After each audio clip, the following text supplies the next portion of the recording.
కథా కుటీరానికి స్వాగతం. ఈరోజు మనం వినబోతున్న కథ వెలి. రాసిన వారు హోతా పద్మినీదేవి. అన్నయ్య, భోజనం చేద్దువు గాని రా. వీధి వరండాలోకి వచ్చి పిలిచాడు గోపాల్. అక్కడ కుర్చీలో కూర్చుని ఉన్న భాస్కర్ లేచి పెరటి వైపు నడిచాడు. పెరటి అరుగు మీద అతని కోసం విస్తరి వేసి ఉంది. అతను కుళాయి దగ్గర కాళ్ళు చేతులు కడుక్కొని వచ్చి విస్తరి ముందు కూర్చున్నాడు. గోపాల్ భార్య శారద బయటకు వచ్చి బావగారిని పలకరించింది. బాగున్నారా? బాగున్నానమ్మా, మీరంతా ఎలా ఉన్నారు? చిరునవ్వుతో అడిగాడు. అందరం కులాసాయేనండి. పదార్థాలను విస్తరిలో వడ్డించి లోపలికి వెళ్ళింది. వడ్డన పూర్తి కాగానే భాస్కర్ భోజనానికి ఉపక్రమించాడు. అతను ఆ ఇంటికి భోజనానికి వచ్చేది తల్లిదండ్రుల ఆబ్దికాలకి మాత్రమే. అతనికి తన బాల్యం గుర్తొచ్చింది. విశాలమైన వంటగదిలో తండ్రి పక్కన తను, తమ్ముడు, చెల్లెలు కూర్చుని భోజనం చేసేవారు. తన స్థానం పెరటి అరుగు మీదకి మారి ఎన్నాళ్ళయింది? 30 ఏళ్ల కిందట తన ఆంధ్ర యూనివర్సిటీలో ఎంఎస్సీ చదువుతున్నప్పుడు తను ప్రేమించిన సరితని కులాంతర వివాహం చేసుకోవడంతో తండ్రి అపర దుర్వాసుడే అయ్యాడు. కులభ్రష్టుడైన తను చచ్చిన వాడితో సమానమన్నాడు. ఆస్తిలో తనకి పైసా ఇవ్వనన్నాడు. తండ్రి తనని సరితని ఆశీర్వదిస్తాడని అతను ఆశించకపోయినా తనతో బాంధవ్యాన్ని తెంచుకుంటాడని మాత్రం ఊహించలేదు. తండ్రి తనని తమ కుటుంబం నుంచి వెలివేసేటప్పటికి బంధువులు కూడా వెలివేశారు. భాస్కర్కి, సరితకి ఆ ఊళ్ళోనే ఒక ప్రైవేటు డిగ్రీ కాలేజీలో లెక్చరర్లుగా ఉద్యోగాలు వచ్చాయి. తనకు తొలి సంతానంగా పుట్టిన పాప 4 రోజులకే తీవ్ర అనారోగ్యంతో చనిపోయినప్పుడు బాధలు, దుఃఖంలో ఉన్న తమని ఓదార్చడానికి తన కుటుంబ సభ్యులు కానీ అటు సరిత కుటుంబ సభ్యులు కానీ రాలేదు. స్నేహితులే అండగా నిలబడ్డారు. తండ్రి మరణ వార్త తెలిసి భార్యతో ఆ ఇంటికి వెళ్ళిన తను దూరం నుంచి ఆయన పార్థివ దేహానికి నమస్కరించాడు. అక్కడికి వచ్చిన ఒక నడివయసు స్త్రీని చూసి అక్కడ పోగైన జనం గుసగుసలు పోవడం తన సూక్ష్మ దృష్టి నుంచి దాటిపోలేదు. ఆమె నలుపైన కళగల ముఖంతో, తీరైన శరీర సౌష్ఠవంతో ఆకర్షణీయంగా ఉంది. తన ఆప్తమిత్రుడు రమేష్ అదోలా నవ్వుతూ అడిగాడు, ఆమె ఎవరో తెలుసా? తెలీదు. మీ పిన్ని మీ అమ్మగారి కంటే ముందు మీ నాన్నగారి జీవితంలోకి ప్రవేశించింది కాబట్టి పెద్దమ్మ నాలేమో. తన కాళ్ళ కింద భూమి కంపించినట్టయింది. ముఖంలో నెత్తురు ఇంకిపోయింది. ఏం మాట్లాడుతున్నావురా నువ్వు? హీన స్వరంతో అడిగాను. మీ నాన్నగారు ఆమెని పెళ్లి చేసుకోలేదు కానీ భార్యగానే భావించేవారు. తక్కువ కులంలో పుట్టిన వాళ్ళని అగ్ర కులంలో పుట్టిన మీ నాన్నగారి లాంటి వాళ్ళు పెళ్లి చేసుకుంటే తప్పు కానీ అక్రమ సంబంధం తప్పు కాదు. అయినా పెద్దవాళ్ళు ఏం చేసినా తప్పు లేదులే. మన మధ్య లేని మనిషి గురించి అలా మాట్లాడకరా. అతని గొంతెండిపోతుంది. ఎక్కడుంటుంది ఆమె? క్షణం ఆగి అడిగాడు. ఆమె పేరు నరసమ్మ. హరిజనవాడలో ఉంటుంది. నన్ను క్షమించరా. నిన్ను మీ కుటుంబం వెలివేసిందన్న బాధతో ఇదంతా నీకు చెప్పవలసి వచ్చింది. ఆ రాత్రే నరసమ్మ ఇంటికి వెళ్ళాడు భాస్కర్. శోకదేవతలా ఉంది నరసమ్మ. తనని చూసి కన్నీళ్లు తుడుచుకొని చప్పున లేచి నిలబడింది. కూర్చోండి బాబు అంటూ కూర్చీ జరిపి తను కూర్చున్నాక నేల మీద చతికిలపడింది. నేను మీకు తెలుసా? అడిగాడు భాస్కర్. వారి పెద్దబ్బాయి కదూ అంటూనే మళ్ళీ ఏడవసాగింది. 50 ఏళ్లుగా ఆయన్ని చూడకుండా, ఆయనతో మాట్లాడకుండా ఒక్కరోజు గడవలేదు. ఆయన నన్ను ఒంటరిదాన్ని చేసి వెళ్ళిపోయారు. మీకేమైనా ధన సహాయం కావాలా? అవసరం లేదు బాబు. మా పెద్దబ్బాయి బ్యాంకులో, 2వ వార్డు రైల్వేలో ఉద్యోగం చేస్తున్నారు. నన్ను వాళ్ళ దగ్గరికి వచ్చేయమని ఎప్పటి నుంచో పిలుస్తున్నారు. ఇప్పుడు ఆయన లేరు. నాకింకా ఈ ఊళ్ళో ఎవరున్నారు? మా అబ్బాయిల దగ్గరికి వెళ్ళిపోతాను. ఎదురుగా గోడకి ఉన్న ఫోటోలో నరసమ్మ, ఆమెకి ఇరువైపులా 2 అబ్బాయిలు. భాస్కర్ లేచి వెళ్ళి ఆ ఫోటోని పరిశీలనగా చూశాడు. ఆ అబ్బాయిలలో తండ్రి పోలికలు స్పష్టంగా కనిపిస్తున్నాయి. ఇంటికొచ్చాక కూడా నరసమ్మ ముఖమే అతని కళ్ళ ముందు మెదలసాగింది. తండ్రి ఆమెను పెళ్లి చేసుకోలేదు, అయినా ఆయనే తన సర్వస్వమని నమ్మిందామె. తండ్రి కర్మకాండలు ముగిశాక ఒకరోజు గోపాల్ భాస్కర్కి ఫోన్ చేసి తమ ఇంటికి రమ్మని పిలిచాడు. ఆ ఇంటికి వెళ్ళిన తనని చూపులతోనే భస్మం చేస్తూ తీవ్ర స్వరంతో అడిగాడు, నువ్వు నరసమ్మ ఇంటికి వెళ్ళావా? వెళ్ళాను. దాని నాన్నగారి ఆస్తిలో వాటా అడగమని రెచ్చగొట్టావా? ఏడ్చేదాని మొగుడొస్తే నా మొగుడు వస్తాడనే సామెతగా నీకు కూడా ఆస్తిలో వాటా వస్తుందనుకున్నావా? ఆగ్రహంగా ఉంది అతని స్వరం. తమ్ముడి కళ్ళలో నిరసన, ఏహ్యత, తిరస్కారం లాంటి భావాలెన్నింటినో చదవగలిగాడు భాస్కర్. ముందు నీ భాషని సంస్కరించుకో. నరసమ్మని అది ఇది అని తక్కువ చేసి మాట్లాడకు. కులాన్ని కాదు, వ్యక్తిత్వాన్ని గౌరవించడం నేర్చుకో.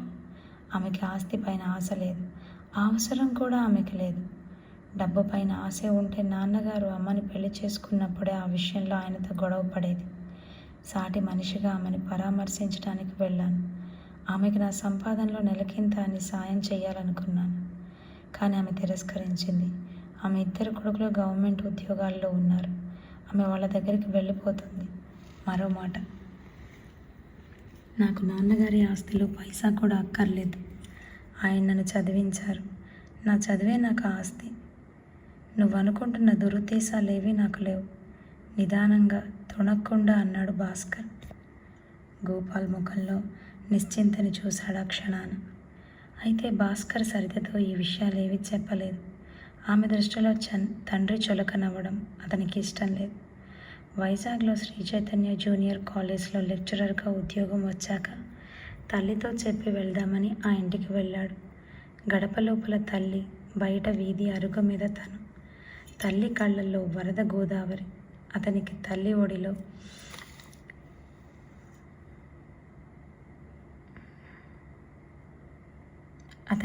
ఒడిలో తలపెట్టి కరువు తీరా ఏడవాలనిపిస్తోంది. కానీ ఆమె వెనకాల నిలబడి ఉన్న తమ్ముడి కళ్ళలోని ఏహ్యత, తిరస్కారాలు అతన్ని ఆ పని చేయకుండా ఆపాయి. తనకి సరితకి వైజాగ్లో ఉద్యోగాలు వచ్చాయని చెప్పి దూరం నుంచే ఆమెకి నమస్కరించి వెనుతిరిగాడు. వైజాగ్ వెళ్ళిన 2 నెలల తరువాత భాస్కర్కి తల్లి నుంచి ఉత్తరం వచ్చింది. చిరంజీవి భాస్కరానికి అమ్మ ఆశీస్సులు. మీ నాన్నగారికి నరసమ్మతో ఉన్న అక్రమ సంబంధం గురించి మా పెళ్ళైన తొలినాళ్ళలోనే నాకు తెలిసింది. కానీ ఆయన నిలదీసి అడగలేని, కనీసం ఆయన్ని ప్రశ్నించలేని సగటు ఆడదాన్ని. నువ్వు కులాంతర వివాహం చేసుకున్నందుకు నిన్ను కుటుంబం నుంచి వెలివేసిన మీ నాన్నగారిని ఎదిరించలేని అశక్తురాలిని. మీ నాన్నగారు ఆస్తిలో నీకు వాటా ఇవ్వకుండా చాలా అన్యాయం చేశారు. ఆస్తి అంతా తనకే దక్కాలని దురాశతో నీ తమ్ముడు, ఆస్తిలో తనకీ వాటా కావాలని నీ చెల్లెలు, అసలే నీపై కోపంతో ఉన్న మీ నాన్నగారిని ఇంకా రెచ్చగొట్టారు. ఆస్తిలో సింహభాగం గోపాల్కి, కొంత భాగం వసుమతికి రాసేశారాయన. నా మరణానంతరం నా ఒంటి మీదున్న నగలతో పాటు బ్యాంకు లాకర్లో ఉన్న నగలన్నీ నీకు చెందాలని నా ఆకాంక్ష. కన్న తల్లిగా నీకు కొంతైనా ఆస్తి ముట్ట చెప్పి నీకు న్యాయం చేయాలనుకుంటున్నాను. నేను మరణించాక నీ తోడబుట్టిన వాళ్ళకి ఉత్తరాన్ని చూపించి నా నగలు తీసుకో. ఇది నా వీలునామాగా భావించు. కోడలికి, మనవడికి నా ఆశీస్సులు. నీ స్నేహితుడు రమేష్ దగ్గర అడ్రస్ తీసుకొని నీకు ఉత్తరాన్ని రాస్తున్నాను. మీ అమ్మ. భాస్కర్ కళ్ళల్లో గంగా, కావేరి నదులు ఉప్పొంగుతున్నాయి. ఆ ఉత్తరాన్ని గుండెలకు హత్తుకొని వలవలా ఏడ్చాడు. కొద్దిసేపటి తర్వాత ఆ ఉత్తరాన్ని బీరువాలో తన బట్టల అడుగున భద్రపరుచుకున్నాడు. తల్లి తన ఎదురుగా నిలబడి కన్నా అని పిలిచి తన తలని ప్రేమగా నిమిరినట్టయింది. తల్లి రాసిన ఆ ఉత్తరాన్ని బయటకు తీసి అప్పుడప్పుడు చదువుకుని సాంత్వన పొందేవాడు. 4 నెలల తర్వాత తల్లి మరణ వార్త తెలిసి ఆ ఇంటికి వెళ్ళాడు. ఎదురుగా పోర్టికోలో తల్లి నిర్జీవ శరీరం ఫ్రీజర్ బాక్స్లో ఉంది. బెంగళూరులో ఉన్న వసుమతి వచ్చాక తల్లి మృతదేహాన్ని అంత్యక్రియల కోసం తరలించారు. అతని మెదడు ఎవరూ నొక్కి పట్టినట్టు ఆలోచన రహితంగా స్తబ్దంగా ఉంది. దుఃఖం రావడం లేదు, కానీ దుఃఖం కంటే బాధాకరమైన స్థితి అతనిది. అంతిమయాత్రలో యాంత్రికంగా పాల్గొన్నాడు. కపాల మోక్షమయ్యాక గోపాల్, అతనితో పాటు వచ్చిన బంధువర్గం వెనుదిరిగిన భాస్కర్ మాత్రం తల్లి శరీరాన్ని 1000 నాలుకలతో కబళిస్తున్న చితిమంటలని చూస్తూ కూర్చున్నాడు. తల్లి తనపై కనపరిచిన ప్రేమ అతని గుండెలో నిక్షిప్తమై ఉంది. ఆమె జ్ఞాపకాలు అతని మనసులో సజీవంగా ఉన్నాయి. అప్పుడొచ్చింది అతనికి దుఃఖం. అతని కన్నీళ్లతో మరుభూమి తడిసి ముద్దయింది. అన్నయ్య, రేపు నువ్వు వదిన మన ఇంటికి రండి. ఫోన్లో గోపాల్ స్వరం వింటూనే ఆశ్చర్యపోయాడు భాస్కర్. కారణం, ఆ ఇంట్లో ఏ శుభకార్యమైనా అతన్ని తమ్ముడు ఆహ్వానించలేదు. 2 నెలల కిందట తండ్రి ఆబ్దికం, వారం కిందట తల్లి ఆబ్దికం అయ్యాయి. ఇప్పుడు ఏ సందర్భంలో గోపాల్ తన్ని రమ్మంటున్నాడో అర్థం కాలేదు. పైగా మన ఇంటికి వదినని కూడా తీసుకురావాలట. ఏమిటి విశేషం? వసుమతి వచ్చింది. దానికి నేను చూడాలని ఉందట. అలాగా? మా అమ్మాయి పెళ్ళి నిశ్చయమైంది. వచ్చే నెలలోనే పెళ్ళి. రేపు నా కాబోయే అల్లుడు కూడా వస్తున్నాడు. మన కుటుంబ సభ్యులమంతా కలుసుకొని చాలా ఏళ్ళయింది కదా, అందుకని. సరే, వస్తాం అన్నాడు. మరునాడు భార్యతో కలిసి ఊరికి బయలుదేరి వెళ్ళాడు. అతను వీధి వరండాలో తను ఎప్పుడూ కూర్చునే కుర్చీలో కూర్చొని సరితని కూడా కూర్చోమని సైగ చేశాడు. 1/2 గంట తర్వాత ఏదో పని మీద బయటకు వచ్చిన వసుమతి వాళ్ళని చూచింది. అన్నయ్య, వచ్చావా? ఎన్నాళ్ళయింది నిన్ను చూసి. బాగున్నారా వదిన? ఆమె స్వరంలో అవధులు దాటిన ఆనందం. భాస్కర్ చిరునవ్వు నవ్వాడు. సరిత బెరుగ్గా లేచి నిలబడింది. లోపలికి రా అన్నయ్య అందామె అతని చేతిని పట్టుకుంటూ. పర్వాలేదమ్మా, ఇక్కడ బాగానే ఉంది అన్నాడు. ఈలోగా గోపాల్ వచ్చి అన్నయ్య పాదాలకి నమస్కరించి లోపలికి రా అన్నయ్య, మీరు రండి వదిన అన్నాడు. భర్త వెనుకనే హాల్లోకి అడుగుపెట్టింది సరిత. హాల్లో సోఫాలో కూర్చుని ఉన్న యువతి తమ్ముడి కూతురని ఊహించాడు భాస్కర్. ఆమె పక్కనే ఒక యువకుడు కూర్చుని ఉన్నాడు. కావ్య, పెదనాన్న అన్నాడు పరిచయం చేస్తున్నట్టు. హాయ్ పెదనాన్న అని పలకరించింది సోఫాలో నుంచి లేచి నిలబడి. హాయ్ అన్నాడు ప్రతిగా. నా కాబోయే అల్లుడు డేవిడ్ కావ్యతో పాటు ఇన్ఫోసిస్లో పనిచేస్తున్నాడు.